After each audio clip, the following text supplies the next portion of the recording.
Welcome to the Collingwood Rant. I'm Sly. And I'm a win. Spook. Spook, how are we enjoying lockdown? Oh, it's isn't it fucking awesome? There's seriously nothing better than living in Victoria at the moment. It's great. I was watching A the friend of news. mine posted on Facebook. He's in an event in Sydney, and everyone's there living their life normal and wearing not wearing masks and generally having a good time. And you just sit there and go, yeah, fuck. Yeah, I was just seeing on the news there's another new variant of Is it, COVID. is it the Collingwood strain? He's actually called the Collingwood strain. How does that Medical work? medical professionals are projecting at the rate it's moving, it could infect 3 to 4 people in the next 25 years. Jeez, that's a fast moving variant. So, I heard that when the virus gets close to you, it just turns around and go moves off sideways. to the side and then goes backwards for 6 months. Yeah, I heard the rest of the virus says that's not the brand we want to play. But we played this great brand on, when did we play? Saturday? I don't know. All days blur into one now. Yeah, I think it was Saturday afternoon at 4:35 p.m. precisely. Against the might of the Adelaide Football Club, who, Well, if you're going to have a comeback game and completely reset yourself and be a premiership contender, you beat a shit side like Adelaide, don't you? well, just beat them, actually. Well, actually, I mean, probably shit side's a little bit over. It's a wrong statement. They did wallop Richmond the week before, so I can only guess on our victory that we'll be premiers in how many weeks to go? I don't know. It all blurs. Can you get Corder on the phone? Send him a text and ask how many games out of the 8 we are now. Can he do maths? I don't know if he can do I them. don't- he's got a really good spreadsheet that does it for him. Can't blame him. So anyway, let's get back to the game for, I don't know, a little bit. I mean, I found this to be one of these games where if anyone was really taking any great hope out of the victory, you're an idiot. While I enjoyed some of the performances of Bianco and Polter, and some of the kids look good, it really is the game where you look at it, okay, we won by 5 points, yet we really needed Jamie Elliott to kick 6 straight. So that's half our goal score. And fortunately, Taylor Walker just had a nightmare of a day and kicked 2-6, including 1-5 in the second. So they really should have just buried us. Yeah, I mean, but they were pretty bad. I mean, look, Oh, they are bad. I'm not as down on the game as you clearly are. I mean, obviously, you've been stabbing yourself in the leg with a protractor. I was going to say protractor. What are they called? There was those things we used to have in Compass. school. That compass. That's it, with a needle on one end. You've clearly been stabbing yourself in the leg with a compass all day over this. But no, I actually came away from that feeling encouraged before you destroy the game. That well, there was two things. Obviously, as you said before, there was that moment where Bianco and Polter really stood up and slotted those goals through. Hopefully, half the side was watching those kids do their thing, and Dacos too had these little great little cameo moment. And you're looking at that going, seriously, at that point in the game where it could go either way, you've got players with a combined. I mean, I don't know how many Dacos played by now. No, it's about 20, 30, 45 or something. 40. Those three cool, calm and composed at real what you would think to be a pressure moment, just drilling them through. It was good. I took that. I mean, you got to find some joy watching Well, Collingwood as I these said, I days, mean, isn't I it? enjoy the performance of the young players, but in terms of, if there's any defense of Buckley going, oh, well, this is the way we want to play and all that sort of stuff, it's reminiscent of other games in the last couple of years where we've just smashed or beaten really average teams and people. Let's go back to 2019. Toward the end of the year, we had that little run of 4 wins when we beat Melbourne. I was second last. And we beat the Suns and we beat Essendon. They rested 15 players. And everyone thought, oh, yeah, look, we're gearing up for the finals. And we had a good first half against Geelong, barely scored, but the performances in that last month of the home and away obviously flattered us because we did play really poor opposition. And this is the same. I enjoy watching these young players strut their stuff before, Buckley snuffles it out of them. But I had to keep the game in context of it's not a great win. They should have smashed us. I thought, if Walker kicked accurately in the second quarter, I think that probably would have just finished the game. we would have stayed 3-4 goals down for the whole match. I mean, as it is, they kicked 10-13, 23 shots. We kicked 12-6. So we kicked unusually accurate, which is probably thanks to Elliott.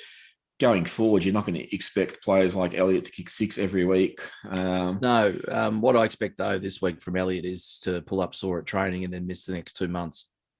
Well, generally, the second game back for people coming back from long-term injury is the one they tend to have a lapse in. But overall, what do you take out of this? We're really now just sort of treading water, waiting for the club or whatever, waiting to hear decisions on the president, the administration, the coach, and as we've been reporting for quite a while, and now other people are jumping on board, salary cap. So in the news, we're hearing that the salary cap is still quite an issue.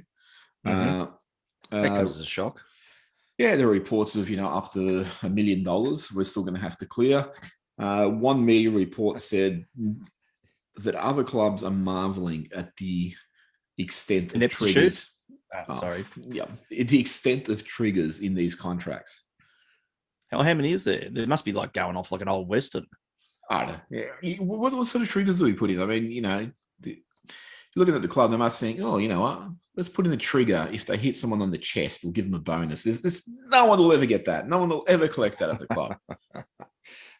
Kick accurately a goal. No, I actually do wonder, do you think there's a possibility with the triggers, they've been sewn into the contracts as incentive to compensate for a lack of coaching motivation? I did see you pose that question in one of your articles. I think there could be a sliver. Did you post it in an article, or did I think we posted it in that sack quarter group. Oh, sorry, did I say that loud? No, I think we're just shouting about it in text because obviously we can't get together anymore. Well, either way, I read it. Okay, whatever. Let's go. I think there's a slither of truth in that. I don't know how far-reaching a statement you could take that, but there could be an element of truth there. Like, I don't know what to make of this whole thing. You keep hearing stories about the playing groups had enough of him, and yet they're all bloody dry humping each other after a win. Walk into the rooms. The thing that surprises me is you look at the football club. It's been around since 1892. So what's that? 129 years or something since we last won a flag. Sorry, what was that statement before that? How long we've been around? So 129 years. Sorry. Okay. Yep. Salary cap's been around. Let's say it's been around where it's been really enforced for about the last 25 years, I'd say, and it's been around a little bit longer than that. You meant to be a professional sporting organisation. You pride yourself on being an elite sporting organisation. How is it you fuck up the salary cap to this extent, or you tangle it up to this extent that we're still potentially looking at some pain of losing a player or two at the end of the year? How does the club manage that? And that's the thing. I mean, the incredulous thing out about all this, I'm sure we've covered this before, is what was your end game plan here with this? So all these triggers came into effect. Wonderful. You won a flag out of it. Wonderful. You still would have dumped all these players. How do you retain them?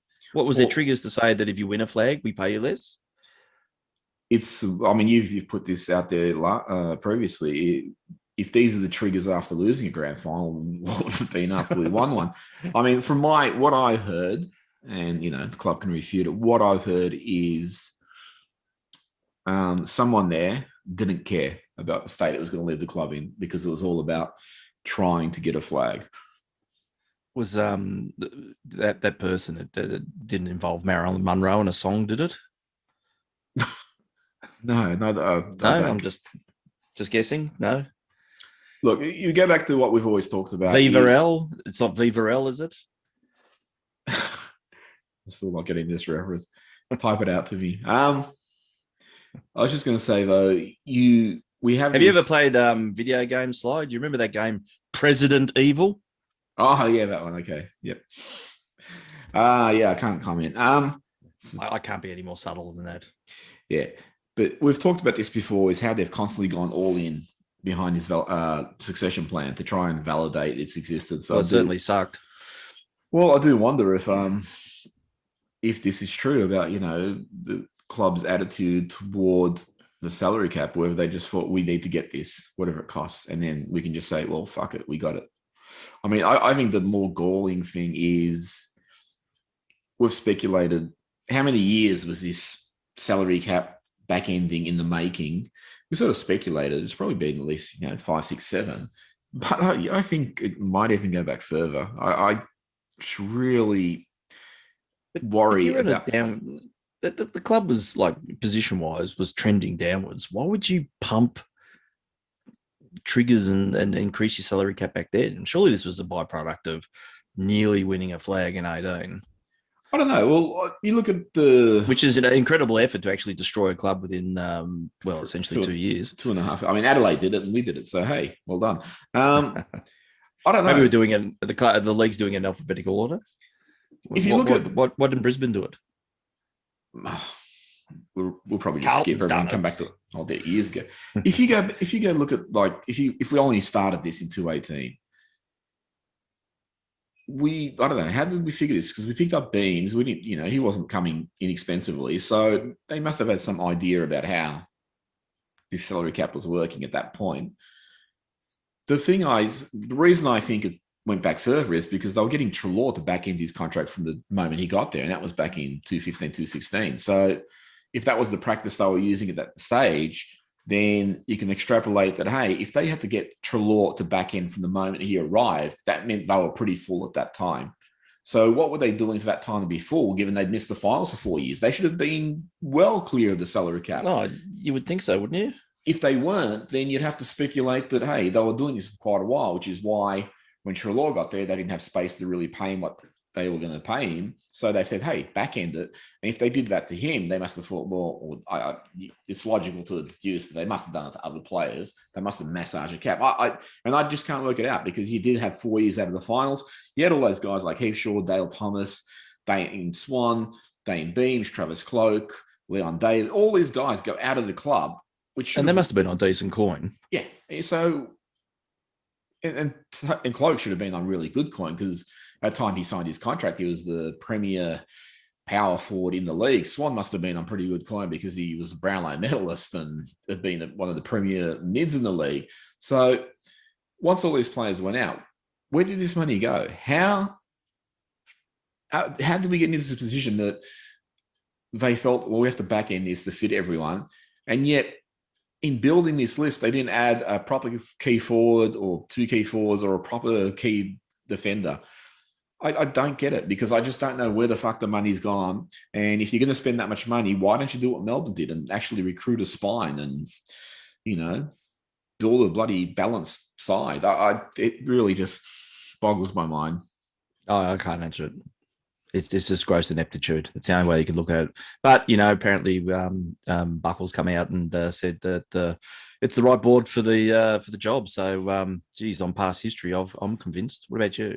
I actually feel bad for the people on that board who've only been there a few years who are being tarnished by association now. So Corder's been there for 14 years or so, but like some of those other people like Murphy and Lucuria, they've only been there since about 2018 or something. So they might be great administrators, but they're suffering by association here. But I think they're the ones who are also, prior to events, were being offered an olive branch. By Brown. Yeah. Well, that's if they wanted to, if they feel Brown's going to get there.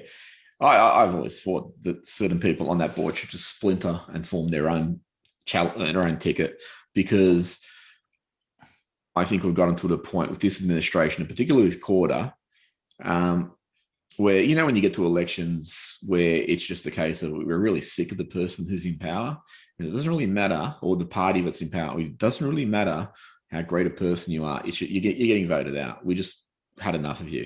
And you get those sort of elections where it's just almost by default that the other party's going to win. This is where we are at now with Collingwood.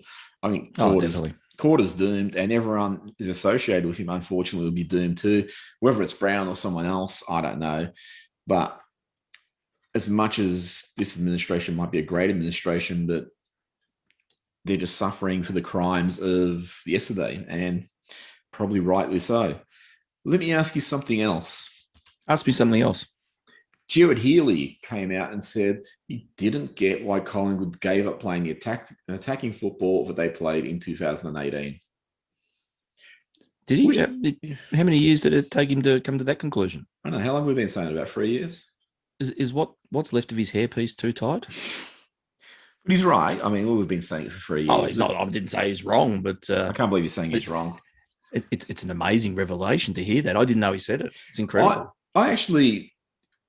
I'm going to say, in terms of Collingwood, they've been almost shit. No, they've been definitely shit. Oh, for the last few years, they've just. Thanks, Healy. I mean, we've talked about this. So, Buckley, he's escaped criticism for pretty much his entire tenure, even though he's only got 1 year there where he really proved himself an effective coach.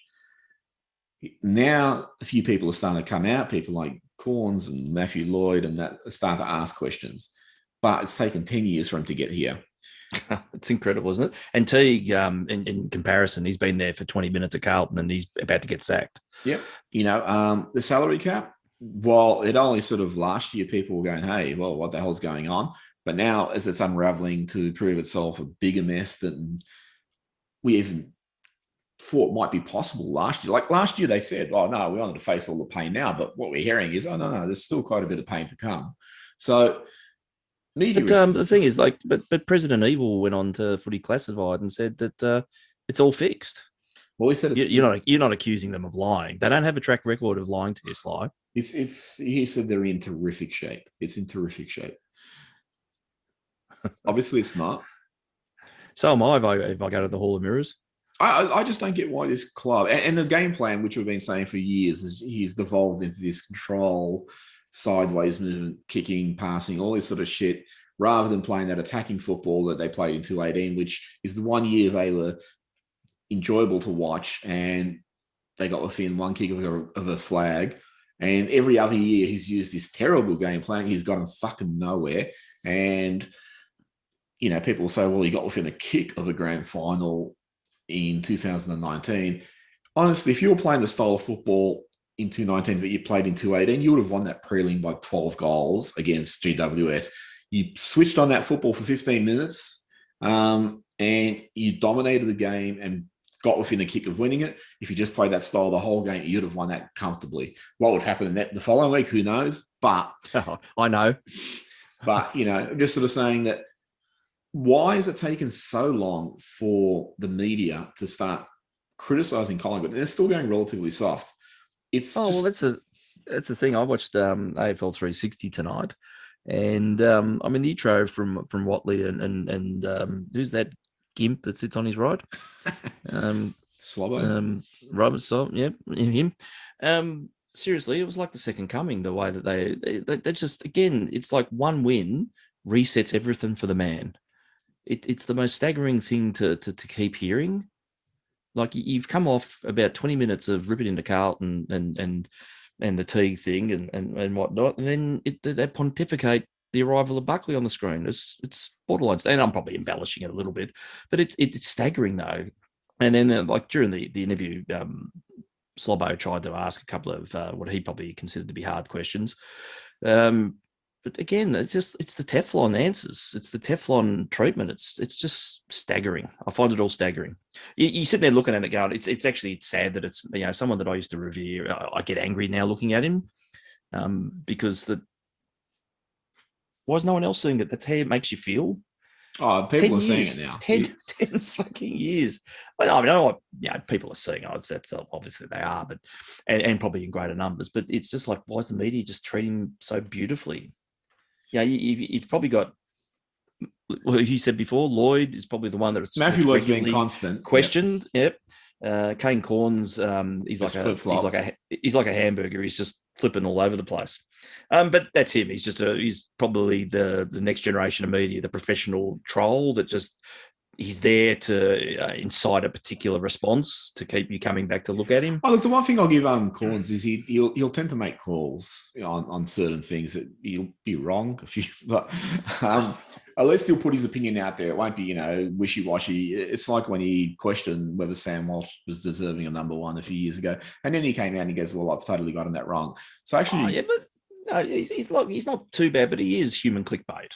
Oh yeah, but I mean the way the media works, the print Oh, I media. don't think This is especially that yeah. in that realm, that's where it's all heading. That's what I said. He's the prototype for the next generation of But I media. mean, I was just going to say, in terms of the print media, a lot of times they're just grabbing sound bites out of football shows and then they're just drawing up an article from that. So, and there's things like I've seen where, it's even happened with Eddie Maguire, where he said something relatively innocent on whatever show he's on. And next day I see some massive clickbait article, which totally reframes what he said and changes the context. And it's like, well, I saw that and it wasn't quite that. But you've transformed it into something else just to get the clicks. Anyway, in terms of, I don't understand why this club continues to escape criticism. Where they are right now is a really fucking terrible position. Lee Matthews has come out in sort of whacked the admin, but he's also backed Eddie, which I don't get this reverence that falls at the feet of Eddie Maguire, because the second half of his tenure was really bad. And I don't think that gets the credit it deserves. And the first half of his tenure, while he did some great things. You do know that Eddie will disagree with you on that one. No, I don't care. And probably talk over the top of you. No. Constantly. And get angry. I don't know why you keep bringing it up. It's not a debacle. This club needs a reset. It's really where it's gotten to. They're resetting the playing list pretty much. They're trying to reset the salary cap, but this is really worrisome because they're going to be into the dogs for 4 more years because they're paying Treloar. Who knows what else they're doing that we haven't been made aware of. There's still those rumours that they're paying Stevenson and Phillips to a certain extent too. Oh, they're probably paying Seedsman.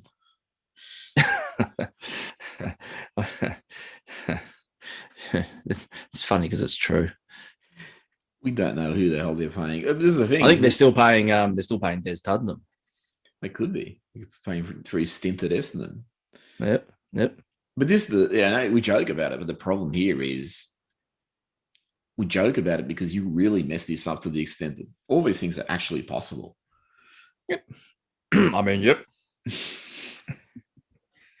So I don't know where or how the club's going to move through this potential EGM. I don't know if Jeff Brown has a plan because at the moment he's really just not saying much. There was an article by Jake Niall in The Age where he said like quite a lot, but when you diluted it to what he actually meant, it was very, very little. Like he said, I'm not privileged. Okay, fine.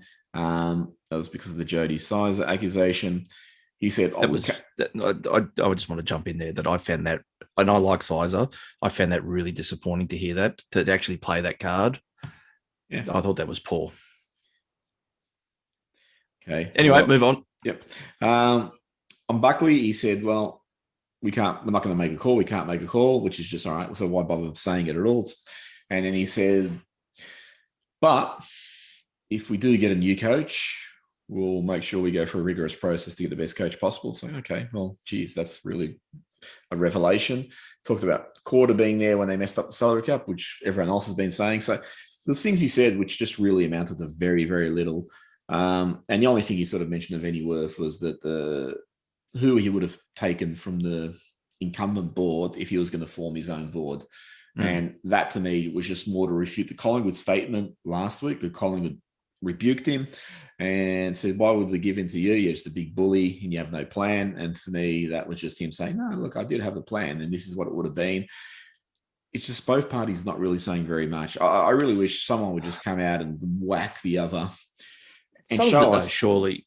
Sorry, go on. Yep. I was just say, you know what really frustrates me is all the rhetoric that you get right now. I really wish from the start, if Quarter was going to be president, I really wish he just came out and just was extremely forceful with what he was saying. Instead of saying this wishy-washy, we're 1 game out of the finals, and I'm sorry we signed Brodie Grundy to 7 years, and I'm sorry with the salary cap thing, it didn't work out that well. And just wish he just came out and said, we fucked up. We're going to fix it. Sorry. Yeah, I mean, I think everything that he's demonstrated so far has just been reactive. Yeah. And I think he genuinely probably sat there convinced that they've done a magnificent job and the supporter base was just going to applaud the change. I think they were generally taken aback that how negative and attacking the member base has actually been. And I think that, coming out at the start and not saying anything like about, well, it's time for change, time to move forward, we'll go in different directions, we'll try and address these things. Saying nothing was the worst possible thing you could have done. And again, it comes back to that thing that we kept saying for about 16 weeks in a row, is that they just don't read the room. And, No. it's so blatantly obvious that that's just an ongoing thing. I think he came out and apologized for all these things, but again, it's the barn door being open. The masses were fucking clearly telling you that, nah, pretty pissed off right now. Oh, now I'm hearing you, and now I'll apologize, because prior to that I completely didn't know. It's just the whole thing's just been poor. And the thing about the silence, some of that I can probably understand until the EGM is forced and you've got that time frame ahead of you. I think that's when they'll start revealing what their intention is, the challenging ticket, and probably to a certain extent quarter, which I think is probably pretty much just we'll give out some scarves with some numbers on it. I think that'll be probably a big strategy.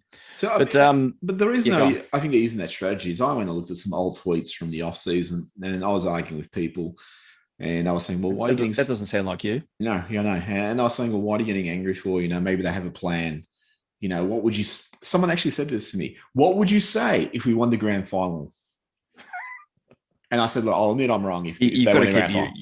But you've got to keep your questions realistic, mate. That's probably what you're reading that stuff. I'm thinking, this is why Collingwood's so bad at reading the room, is because there's a large contingent of supporters who are fucking stupid.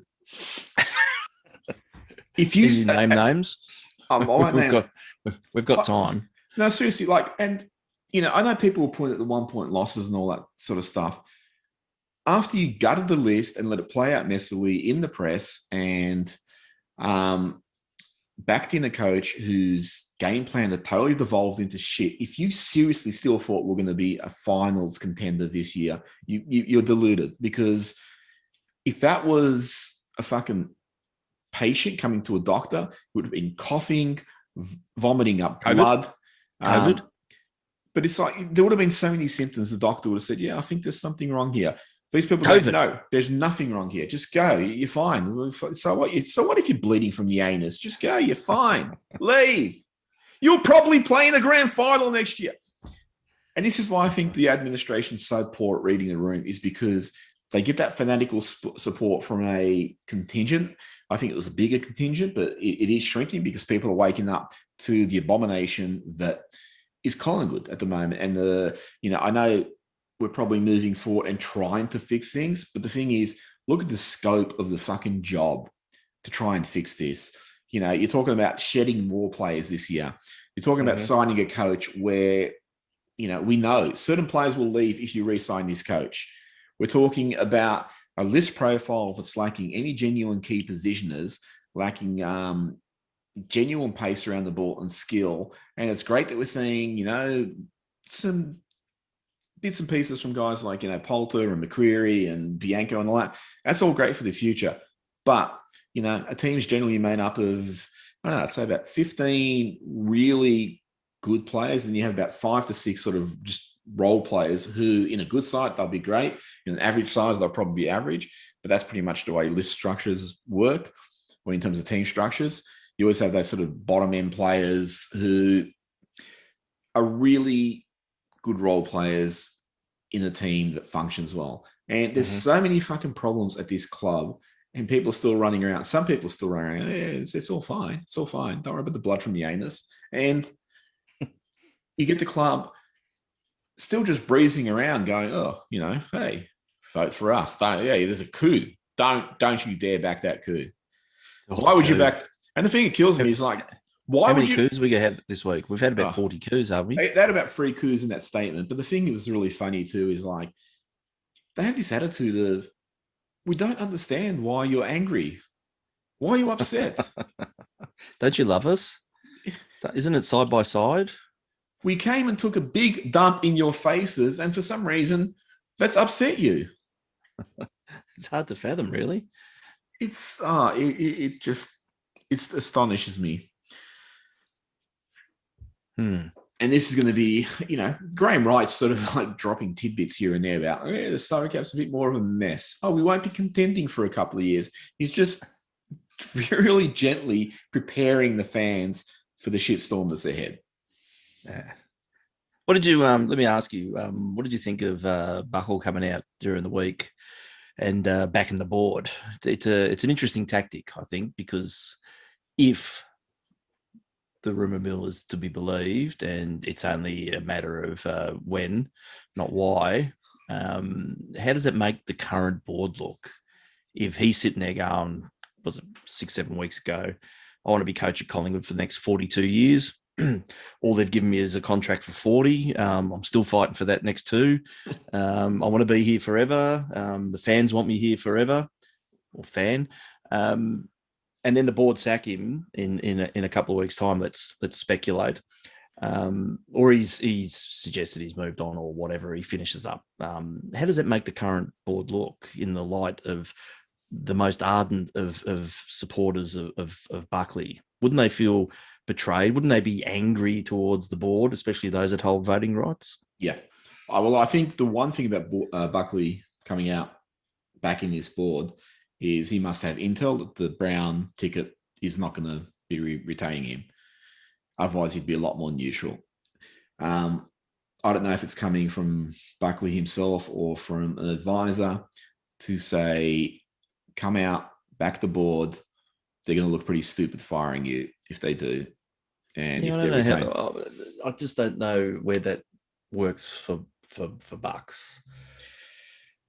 Listen, I don't know if he's just sort of, it's like, let's hypothetically, let's say Buckley is sitting there 1 week ago and, a couple of days before he releases this statement, and somebody comes to him and says, they're going to move you on in the next 2 weeks. And then he comes out strong, as he did, backing the board. It'd be pretty hard for them to move him on in the next 2 weeks. And he might think, I might bank a few wins here and turn there. I did actually talk about that with some other friends, that you can only imagine that because of his incredible Teflonness, that we'll beat Melbourne this week. And where does that then look going into the bye?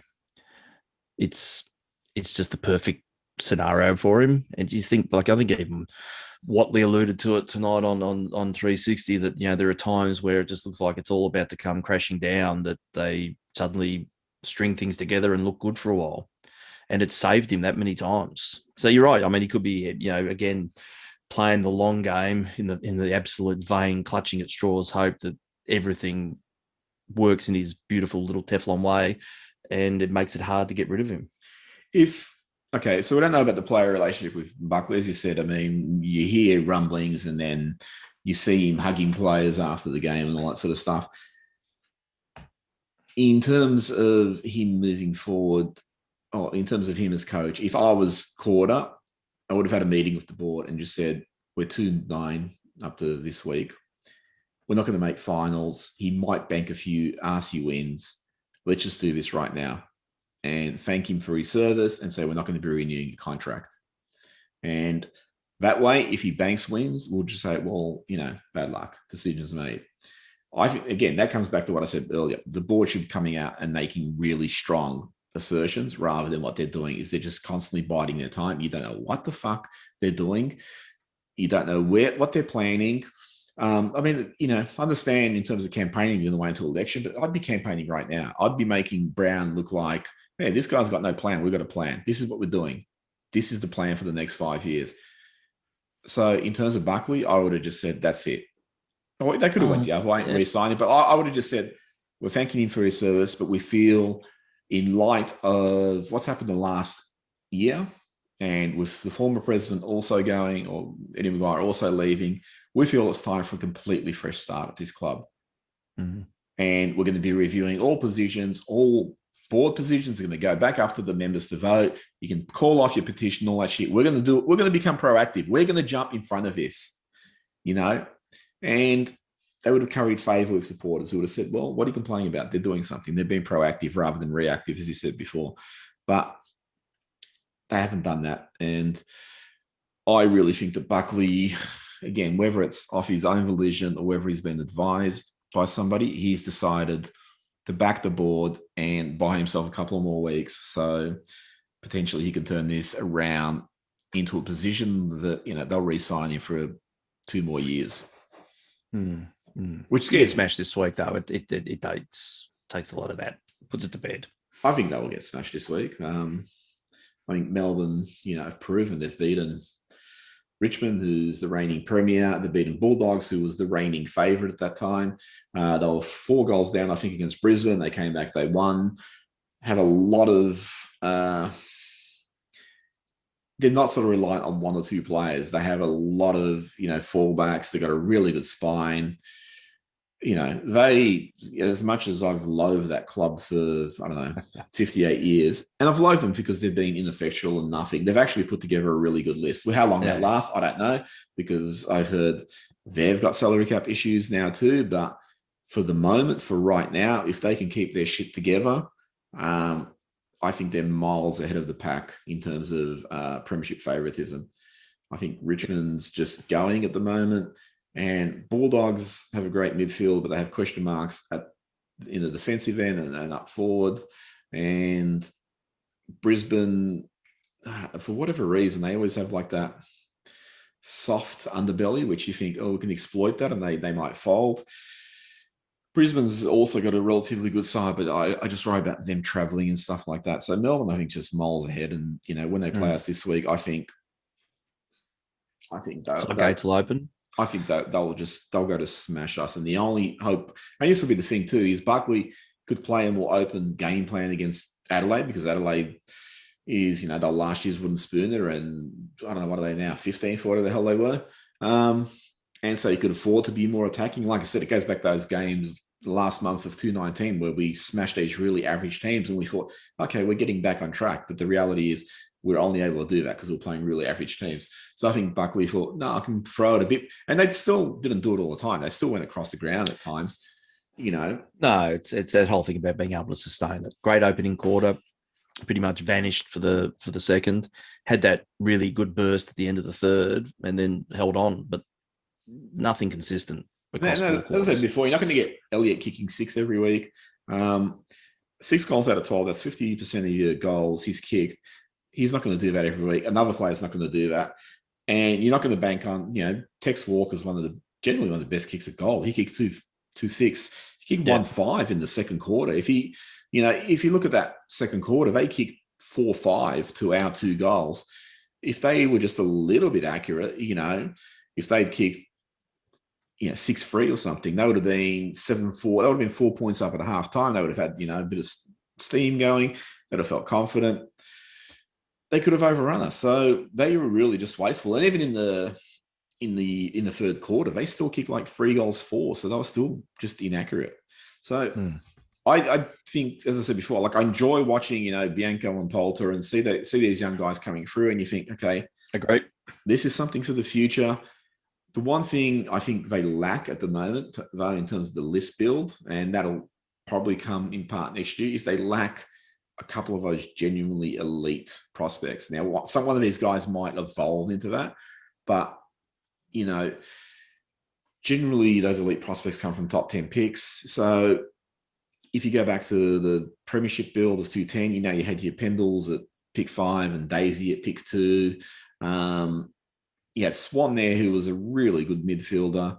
So you had this really sort of good top end of talent, which at the moment I think got a really solid top end of talent. Now, can anyone go to the next level? Can anyone become our Nat Fife or, our Dusty or our Martin or our Clayton Oliver or whoever the hell, So I don't know if that play is there at the moment. Hopefully one of these young guys develops, but I don't know. No, I don't think anyone does. And a lot of that's going to be sort of linked back to a coaching panel change next year as well. What can that person and that group bring to this list, and how can they develop it?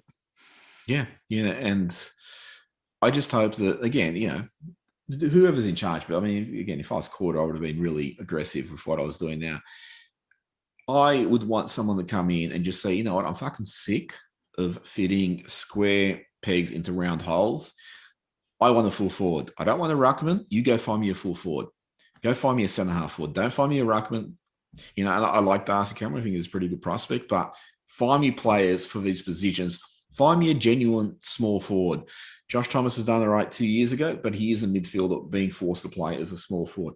Find me players for these positions rather than guys we're forcing into roles that they're not entirely accustomed to, because the reality is that when you do that, unless you're a superstar like Peter Dacos, these players will just run really hot and cold. Whereas, you know, the guys who are specialists of those positions will at least give you a pretty good contest every week. And, you know, we've talked about this previously too.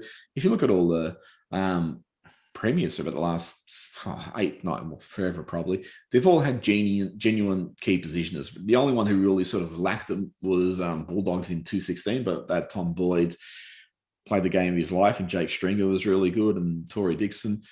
But, you know, you look at Richmond, they've had Lynch and Rewalt for 3 of the grand finals. You know, West Coast beat us with Kennedy and Darling. Hawthorn had Roughhead, Gunston, they had Buddy in one of those. You know, so Sydney had Barry Hall. When we won it, we had Cloak and Dawes and Lee Brown. You know, Geelong had Tom Walker. So get some genuine, not the genuine fucking ruckman. Just give me a genuine full forward. Give me a genuine centre half forward, and you know, don't pay. But didn't we fix all this with the mid-season draft?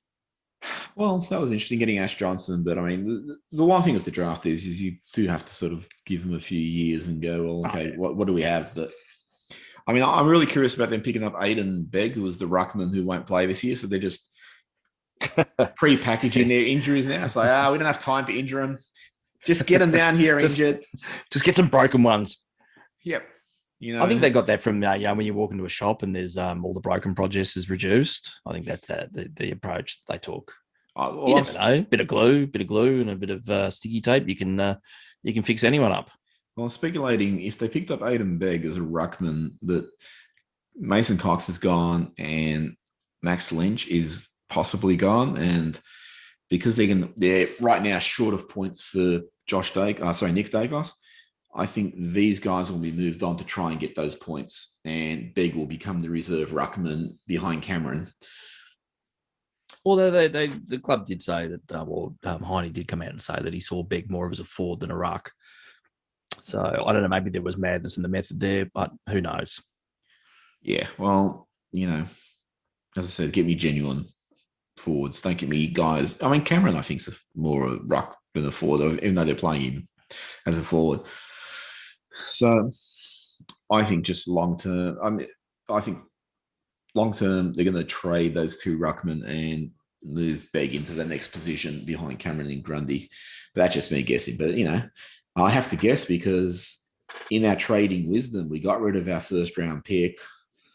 So we could pick up 48 picks in the 20s and appease the unhappy masses who were just infuriated by our poor trading. So we're constantly trying to fix the mistakes of the past by trading into our futures. What's tip against Melbourne? I think we'll lose by 80 points.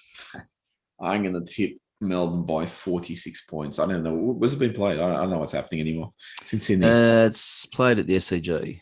So they're doing the big freeze component here at the G. So I imagine everyone's socially distant from the slide, so it should be a beauty event to watch.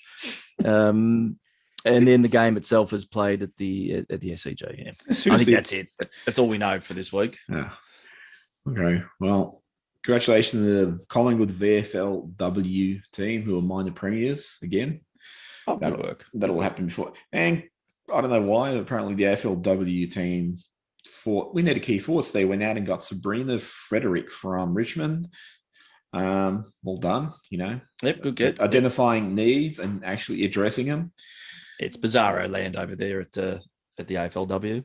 Right now, like when I read about Sabrina Frederick coming to the AFLW side, I was thinking, yeah, I really want to see the AFLW side. That brings me joy, not just because they're winning, but actually because they're playing, you know, a really good brand of football compared to what we're generally going to be subjected to. And I think come Monday, I think, you know, all that shit that everyone thought was behind us because, you know, we smashed Adelaide, I think you're going to see it first and forefront because against Melbourne, I reckon we're going to be chipping around like maniacs. Who knows? Like I said, the gods of Teflon may have a surprise for us, but I doubt it. Final thoughts? I don't know. Do I have to have a final thought? No. Just end this fucking lockdown would be a good start. Okay, I'll get Quarter onto it. Would you? Yep. He's a man of action. He's like a secret agent. He's a man of traction with his decision making. Yep. All right. That's it from us. We'll talk to you next week. Hopefully. And that's it from us. Hopefully in person, yes, but otherwise we'll be using 2 mannequins or a couple of skeletons wearing a scarf. That sounds good. They're probably a little bit more better looking.